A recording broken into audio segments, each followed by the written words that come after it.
Hello again from my front porch. Well, actually, I am here at JR Ewing's front porch, technically the entire Ewing estate. We are here because, well, first of all, the TV show Dallas was always a cool thing for me to watch. Odd as it may seem, because people think I'm a pretty nice guy, but I really love the character of JR. He was so interesting and complex. Yes, he's a bad guy, but sometimes he was a good guy, and sometimes his being bad was good, and sometimes his being good was bad. And it's just really interesting. And I even enjoyed most of the reboot show, and so it was really great enjoying that. But here in Dallas, Texas, is the Ewing Ranch. Southfork Ranch it's called, but there's more to it than what you might think.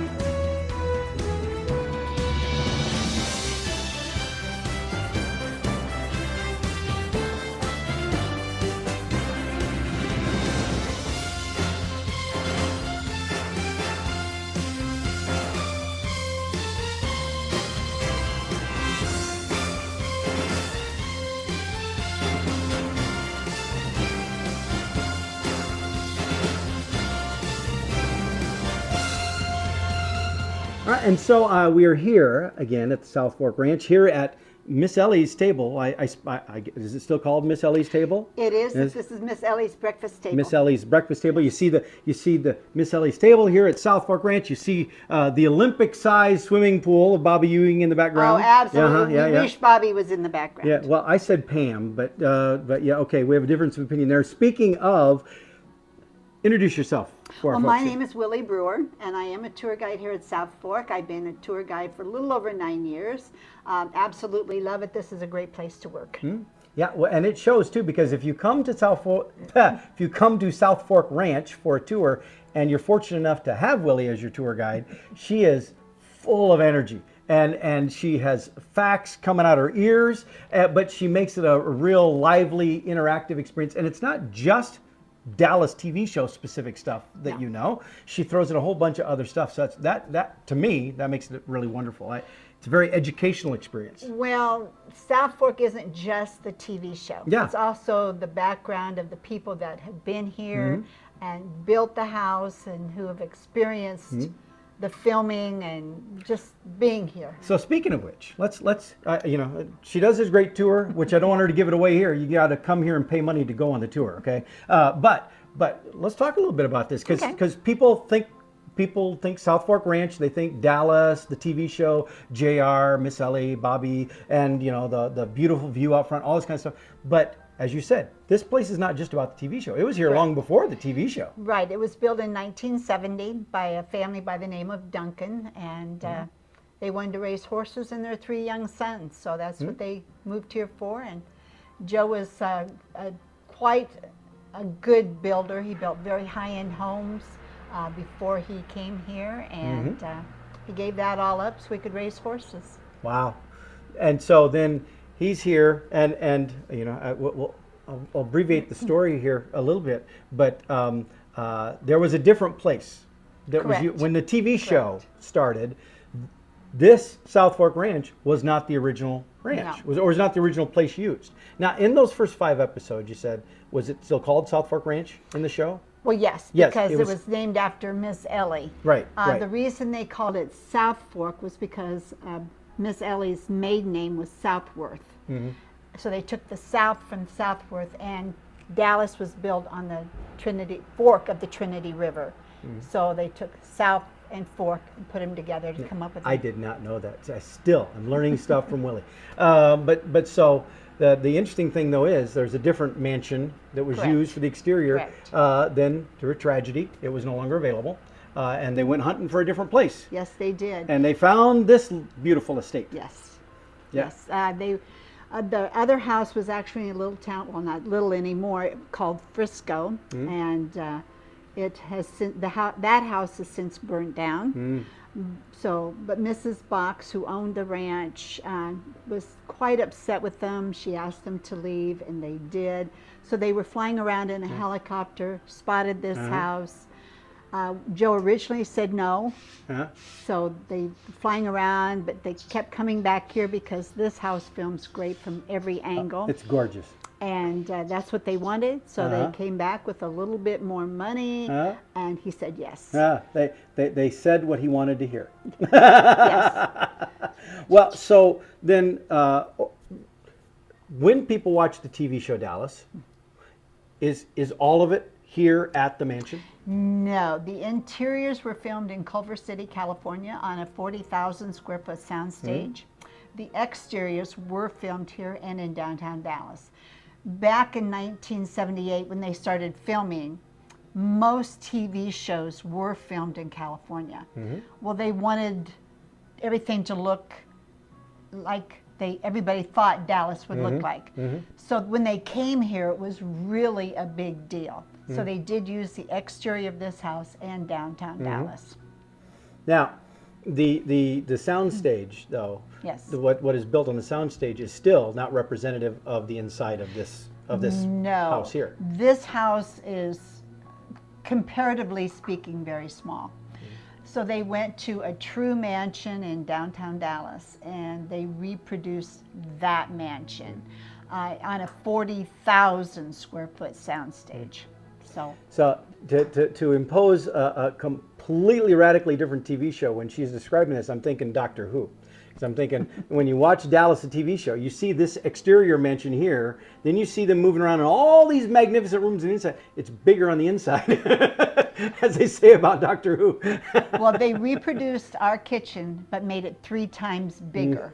So that gives you some idea of how big how the rooms were on the soundstage. Well, and even things like, I was joking about Bobby Ewing's Olympic-sized swimming pool back here. It is not really Olympic size. No, it is a good sized pool, but definitely not Olympic size. So little camera magic. A lot of camera magic.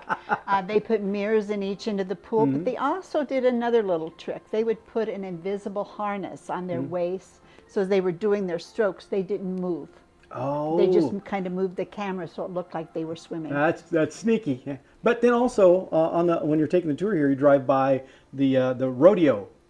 The rodeo arena. And the rodeo arena is definitely not a standard rodeo arena size thing, but on the TV show, it looked like it was huge. Correct, correct.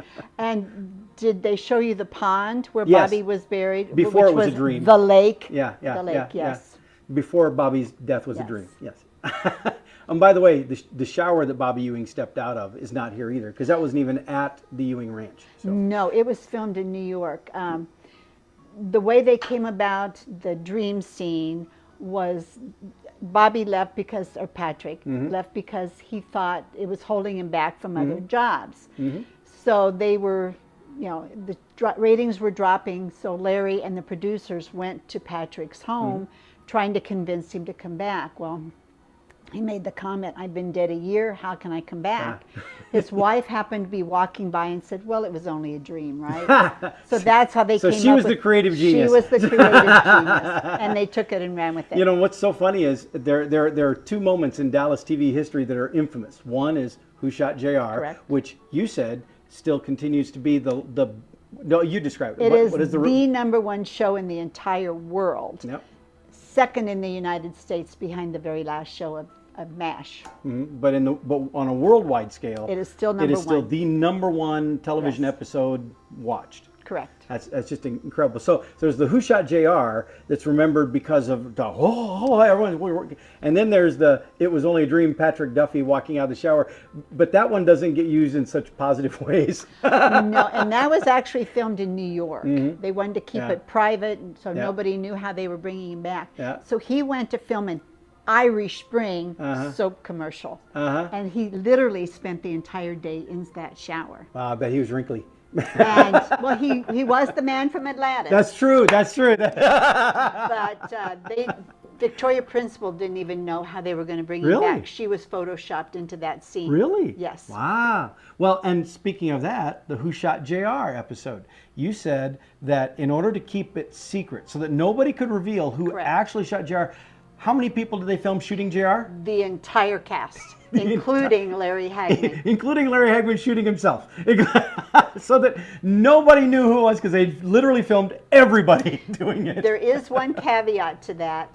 Linda Gray had to do a scene in the middle of the summer. Yeah. So she knew who it was, but she was sworn to secrecy. Oh. So the rest of the cast didn't even know until they were here for the 30th reunion. Wow. And that's when she revealed that she actually knew ahead of time. She did a good job keeping that secret. But if you come to the Southfork Ranch, you get magically transported completely out of the United States.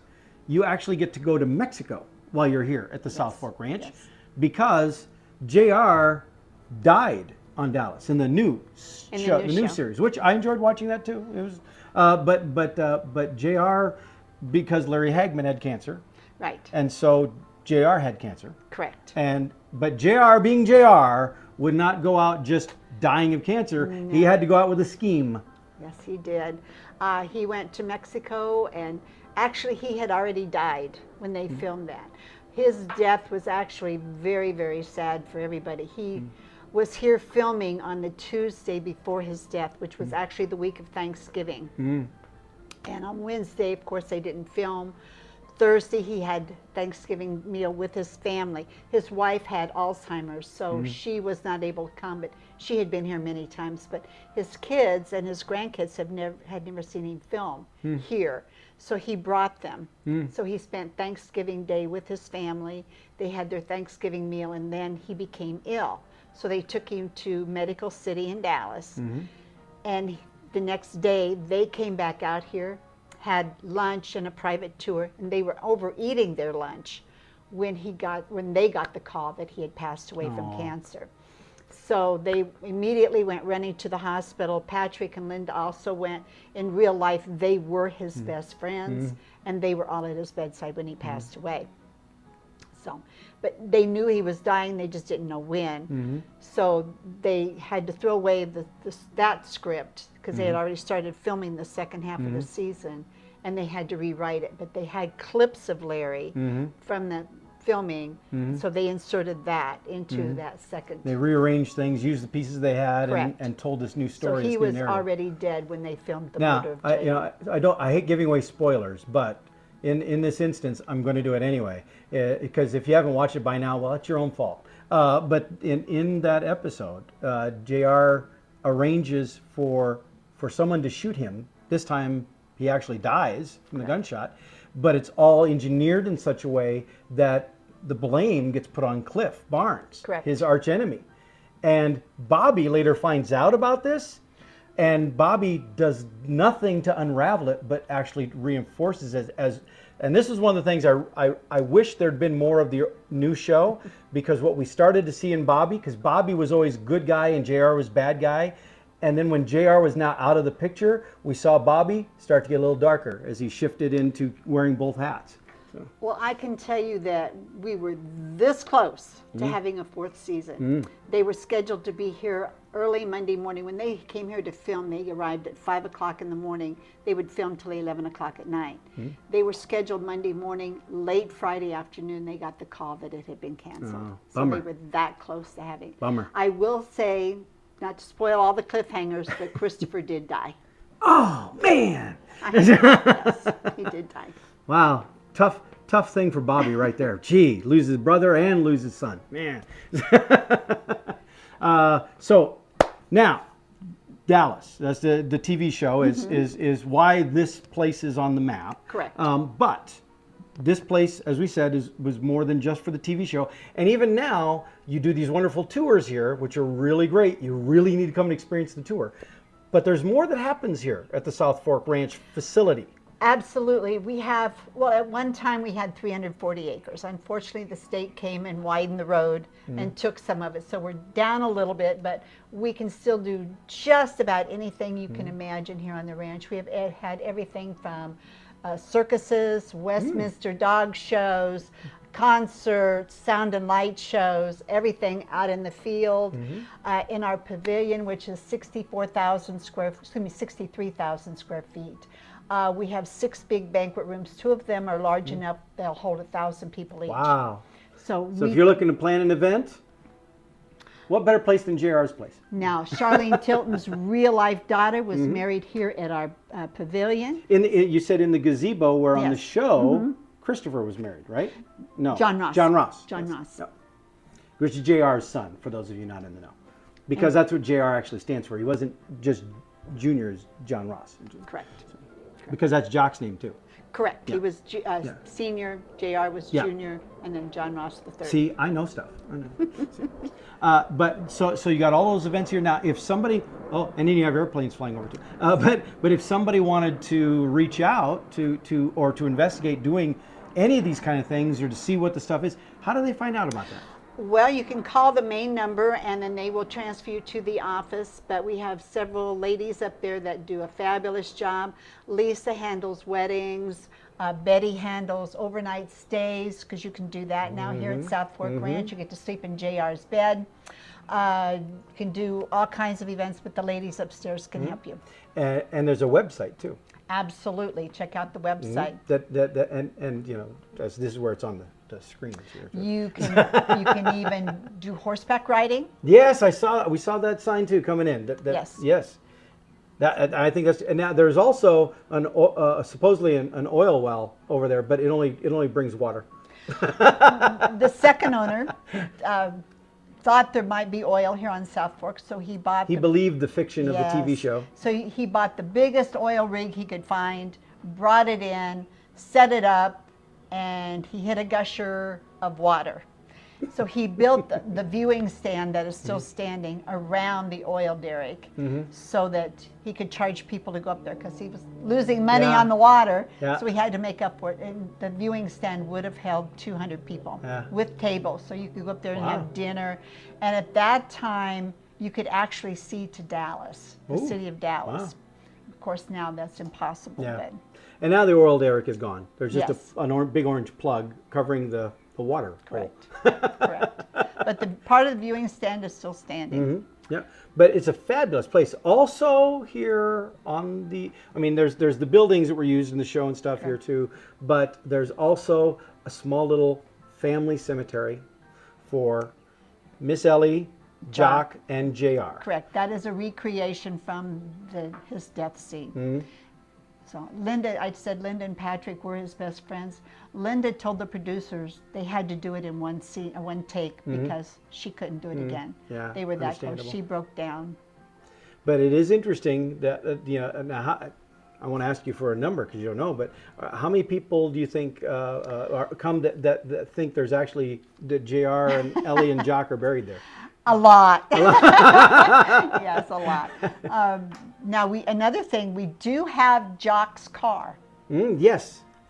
It is the only one that was privately owned.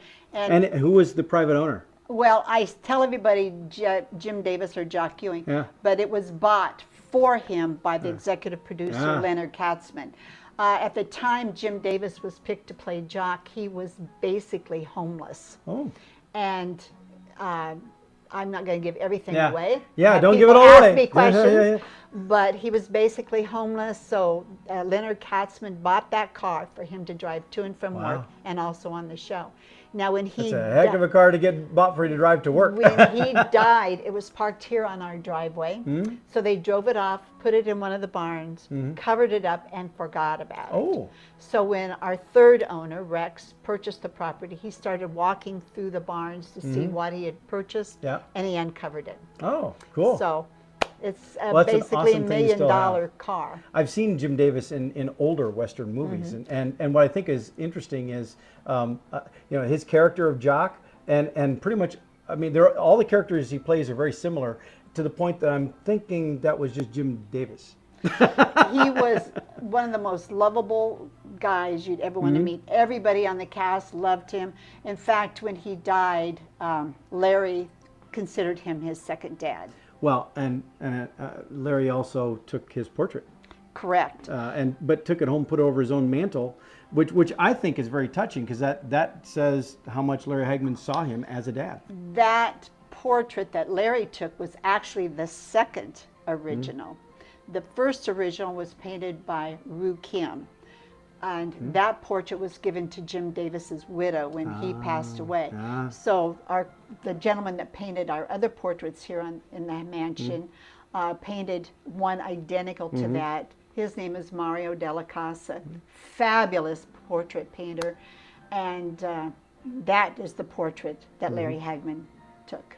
Well, I said I didn't want to give everything away on the tour, but now I've asked her these questions and forced her to give away a whole bunch of stuff. But trust me, there is still more. There is a lot more. And plus, as wonderful as you are with describing these things, you got to see it too. You just got to come here and see it. Absolutely. And more than once. We've had many repeat visitors, and we love it. So what is your, this awful question to ask you, I know, what is your favorite part about the Southfork Ranch? I think it's the camaraderie of the people that work here. We are one big family. Just Better like than the Ewings. Because they clash. We do have an occasional, tussle. We don't, arm wrestle or anything.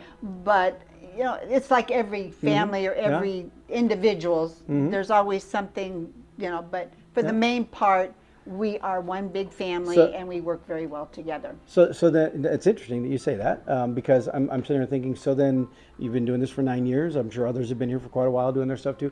Is there a point where you sort of kind of start to feel like this is a home, or this is my home for the group of you? This is your family estate. When you start working here, you kind of get sucked into it, and it becomes your home. I consider this my home, my second home. We decorate for Christmas, and we're here, putting up all these decorations, and we just love it. So it's beautiful at Christmas time. So please come back then. I have to remember that. But I think that's really cool. Again, like I said, when you have Willie, and I'm sure all of the other tour guides are just as wonderful. But I had the experience of going through the tour with Willie, and you have such passion, such energy, such true joy that comes out as you're talking about stuff. She's not just telling you things about, okay, now if you look here, if you look there. No, she's like, you can see that there is this sense of pride, like I'm telling you about something that matters a lot to me personally. I don't like sitting on a tour where it's blah, blah, blah, blah, blah. So I try to put emphasis on certain things and show enthusiasm, because I feel the enthusiasm, but I want the people to enjoy the tour as well.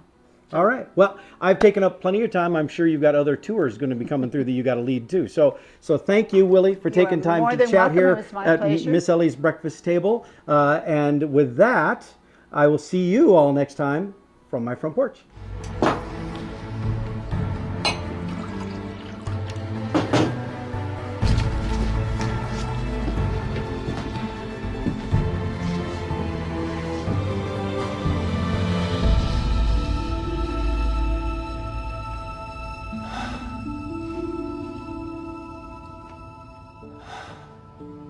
I knew you'd have at least one more left up your sleeve, JR. It is a good one.